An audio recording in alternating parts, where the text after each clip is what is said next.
महाराष्ट्र राज्य के जल संपदा मंत्री राधाकृष्ण विखे पाटिल ने शिरडी में नगरपालिका इलेक्शन को ध्यान में रखते हुए कार्यकर्ता मीटिंग आयोजित की। नगरपालिका इलेक्शन पर कार्यकर्ताओं की शिरडी नगर पंचायत का इलेक्शन किस मुद्दे पर लड़ेंगे और कौन कौन इच्छुक है, इसकी जानकारी लिखी है। कार्यकर्ताओं ने बताया कि आने वाले शिरडी नगर पंचायत का इलेक्शन जाति पाति पर न करके विकास के मुद्दे पर होना चाहिए। मंत्री राधाकृष्ण विखे पाटिल ने कहा कि शिरडी एक बहुत बड़ा धार्मिक स्थल है। आने वाले दिनों में शिरडी विकास के लिए बहुत सारा विकास काम करना पड़ेगा। महाराष्ट्र मंत्री राधाकृष्ण विखे पाटिल ने कहा कि अमित शाह कल मुंबई में है, स्वराज संस्था इलेक्शन में पूरी ताकत से उतरिए। बहस पर मंत्री विखे पाटिल ने कहा कि महाराष्ट्र के महायुति ने पहले से तैयारी की है।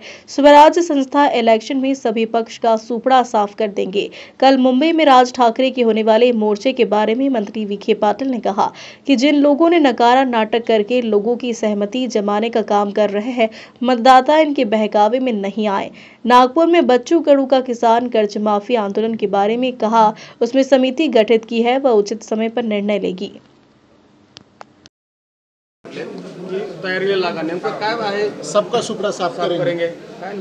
असे की जे नकारात्मक प्रवृत्ती राज्यामध्ये राज्याच्या विकासाला खीळ घालतात, अशा सगळ्या ज्या प्रवृत्ती ज्या आहेत त्यांचा या निवडणुकीत सुपडा साफ झाला पाहिजे ही माननीय अमित भाईंची भावना आहे। आणि मला वाटतं तो संकल्प आमच्या महायुतीने केलेलाच आहे।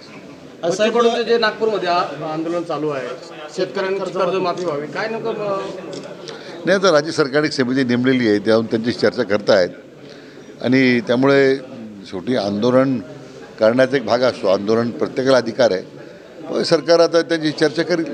सरकारची नाही काय फरक पडणार नाही। असं आहे की मी मागे अनेक वेळा सांगितलं की महाराष्ट्रातली जनता ही आदरणीय विश्वनेता प्रधानमंत्री नरेंद्र मोदी साहेबांच्या विश्वासावर, माननीय अमित भाईंच्या नेतृत्वाखाली आणि आमचे लोकप्रिय मुख्यमंत्री माननीय देवेंद्रजी फडणवीस यांच्या विजनवर राज्य सरकारच्या गतीने सरकारचं काम सुरू आहे। आणि त्यामुळे खरं म्हणजे वैफल्यग्रस्त होऊन आता असे मोर्चे निघत आहेत। मला वाटतं राज्यातल्या जनतेच्या संबंधात मी व्होट चोरी करून मी निवडून आलो अशी जी त्यांची भावना आहे, तुम्ही आमच्या मतदाराचा अपमान करतायत। आमचा मतदार तुम्ही किती मोर्चे काढा, पण मतदार तुम्हाला क्षमा करणार नाही, ही माझी आमची भावना आहे। विदर्भात बाळासाहेब आंबेडकर भडकाऊ भाषण करताय, अधिकाऱ्यांच्या गाड्या नका फोडू, मंत्र्यांच्या गाड्या फोडा बोलताय। ठीक आहे, सरकारची कारवाई सरकारच्या कारवाई